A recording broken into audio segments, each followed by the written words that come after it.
जय महाकाली दोस्तों, जय माँ शमशान वासिनी आदेश। दोस्तों, सोते समय वीडियो बनाने जा रहा हूँ मैं। एक गुप्त बात जो आपको बताने जा रहा हूँ कि हनुमान चालीसा से काम लेना हो तो कैसे लिया जा सकता है, और इसे जागृत करना हो यानी कि सिद्ध करना हो तो कैसे किया जा सकता है। दोस्तों, जानकारी बहुत महत्वपूर्ण है। इसे काम लेना है, कैसे काम लेना है, कैसे इसे जागृत करना है, ये सारी जानकारी देने जा रहा हूँ आपको मैं। हनुमान चालीसा बहुत ही शक्तिशाली है। इससे शक्तिशाली चालीसा किसी देवी शक्ति की नहीं है, ना देवता की ना देवी की। सबसे चालीसा शक्तिशाली यही है, हनुमान चालीसा ही। हनुमान जी भगवान शिव के अवतार हैं और भगवान शिव से शक्तिशाली कोई भी नहीं है। और ये सारी जानकारी देने जा रहा हूँ आपको मैं। इससे पहले आप चैनल को सब्सक्राइब और लाइक कर दीजिए। दोस्तों, पहले बताता हूँ मैं इससे काम कैसे लिया जा सकता है। अगर इस चालीसा से काम लेना है तो 41 दिन आपने बिना नागा किए हुए संकल्प लेकर जल हाथ में लेकर 41 दिन लगातार पढ़नी है, और संकल्प आपका टूटना नहीं चाहिए। 41 दिन के अंदर आपको पता चल जाएगा कि हनुमान चालीसा की आपके काम आ रही है। ये कोई एक दिन पढ़ ली बिना, आपने एक दिन पढ़ी, 2 दिन नहीं पढ़ी, 3 दिन पढ़ी, 4 दिन नहीं पढ़ी, ऐसे ये हनुमान चालीसा कोई भी चालीसा काम नहीं आएगी आपकी। जो दोस्तों शास्त्रों के नियम हैं, अगर उनका आप पालन नहीं करेंगे तो फिर कोई भी मंत्र, कोई भी चालीसा आपके काम नहीं आ सकती। जो शास्त्रों में लिखा गया है इन मंत्रों के बारे में, इन चालीसा के बारे में, वो आप पालन नहीं करते उन नियमों का, तो फिर आपके कोई भी मंत्र, कोई भी चालीसा काम नहीं आती जब तक कि आप नियमों का पालन नहीं करेंगे।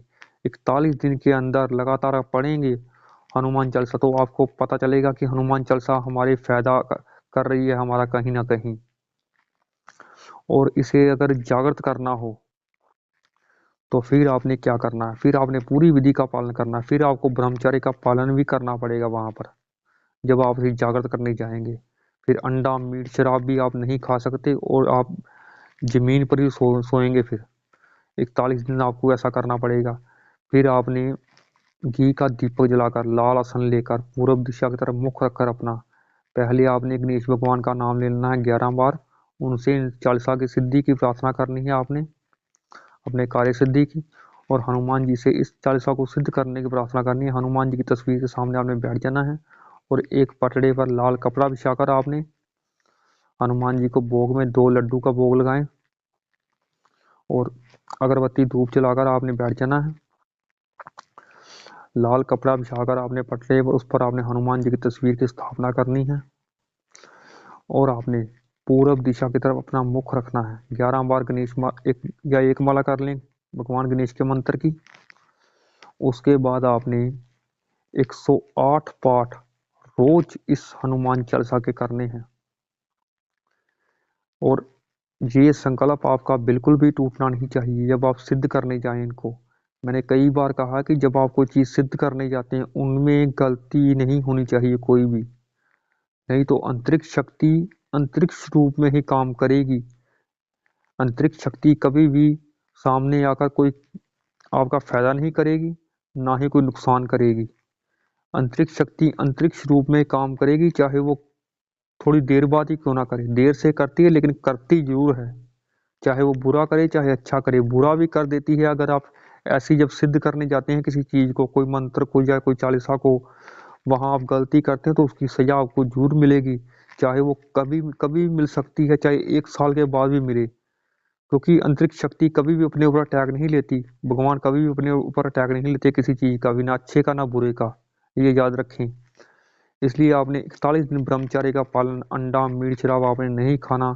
संकल्प लेकर आपने 108 पाठ का रोज का, ये आपके पाठ जो हैं इनमें भी हेर फेर नहीं होना चाहिए। जब आप सिद्ध करने जाएंगे इसको, ना कम होनी चाहिए ना ज़्यादा होनी चाहिए। ज़्यादा हो जाए कोई बात नहीं, लेकिन कम नहीं होनी चाहिए 108 से।